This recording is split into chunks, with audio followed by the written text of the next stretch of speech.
Eat my flesh and drink my blood. This seems like a line from a horror movie, right? But this is exactly what Jesus said. So, was he telling us to be cannibals? Let's find out.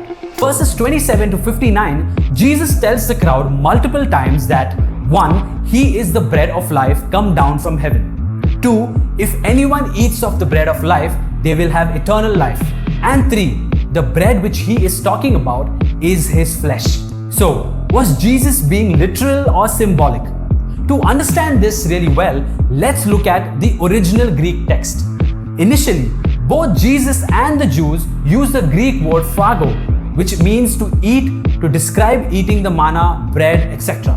In verses 52 onwards, the crowd couldn't believe that he literally wanted them to eat his flesh. But then, from verses 54 to 58, instead of clarifying, he reinforces his point by changing from the word phago to trogo, which means to gnaw or munch. So, was Jesus being symbolic? Based on what he said, it doesn't seem like it.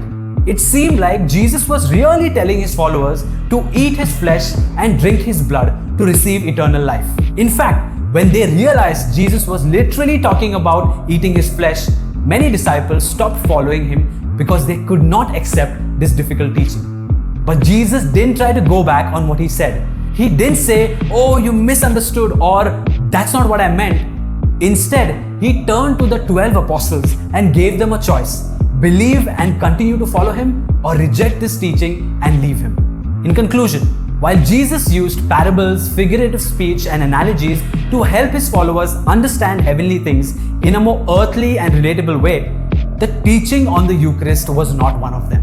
So, do you still think that Jesus was speaking symbolically when talking about the Eucharist? If you do, then let us know why in the comments below.